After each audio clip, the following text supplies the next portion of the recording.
Alright, तो यहाँ पर इस क्वेश्चन में 1984 में पूछा गया था 2 मार्क्स का सवाल। ठीक है, तो यहाँ पर इन्होंने पूछा है कि 5 identical capacitors plates each of area A are arrange such that the adjacent plates are at a distance D apart.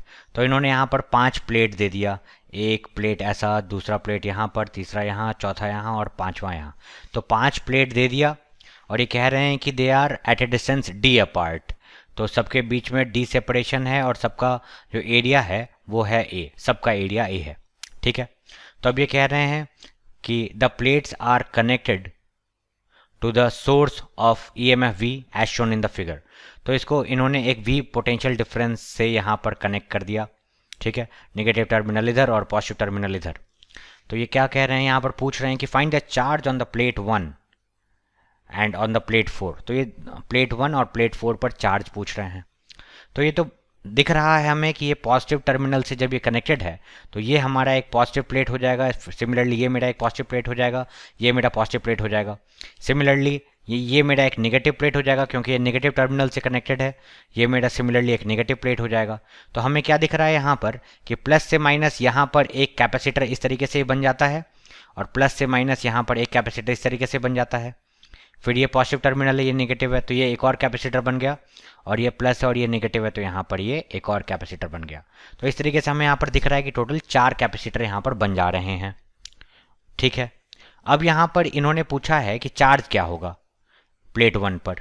तो हमें पता है कि यहाँ पर लेट अस सपोज इस वाले सरफेस पर क्यू चार्ज होगा। हमें पता है कि कैपेसिटर के आउटसाइड प्लेट पर तो कोई चार्ज होता नहीं है, तो यहाँ पर 0 होगा। फिर अगर यहाँ पर प्लस क्यू है तो सिंपल सी बात है कि यहाँ पर माइनस क्यू हो जाएगा इस वाली प्लेट पर।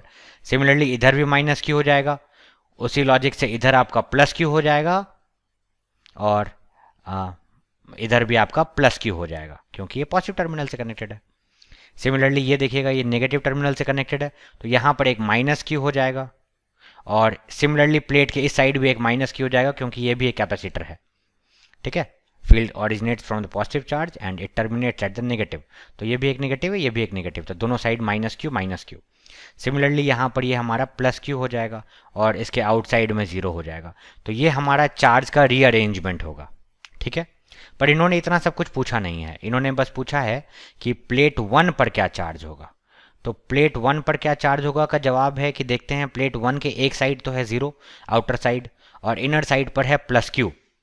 तो प्लेट 1 पर क्या चार्ज होगा का आंसर है कि प्लस क्यू चार्ज होगा।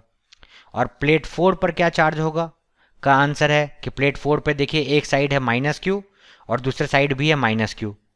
तो एक साइड माइनस दूसरे साइड माइनस, तो इस तरीके से प्लेट 4 पर टोटल माइनस, एक साइड है माइनस क्यू वो है इस साइड और एक है माइनस क्यू इस साइड। तो टोटल कितना चार्ज हुआ, minus Q is minus 2q। लेकिन क्वेश्चन में तो q कहीं नहीं दिया हुआ है। क्वेश्चन में जो वेरिएबल्स दिए हैं वो उन्होंने a दिया है, क्वेश्चन में उन्होंने d दिया है, क्वेश्चन में उन्होंने v दिया है, उन्होंने कहीं पे q तो दिया नहीं है। तो हमें पता है कि एक कैपेसिटर में q इक्वल टू CV होता है। C की वैल्यू पैरेलल प्लेट कैपेसिटर में हमें पता है वो होता है epsilon not A/d into V। ये हमारा चार्ज हो जाएगा, तो यही हो जाएगा charge on plate 1। Charge on plate 4 क्या होगा, -2q। तो ये अगर q है हमारा epsilon not A/d into V, तो -2q क्या होगा, -2 epsilon not A/d into V। ये मेरा चार्ज हो गया। तो इसीलिए ये बहुत ही सिंपल सा क्वेश्चन है, इसीलिए इन्होंने सिर्फ 2 मार्क्स का दिया हुआ है, 1 मार्क्स ये लिखने के लिए और 1 मार्क्स ये लिखने के लिए, दोनों पर charges. Alright, thank you very much.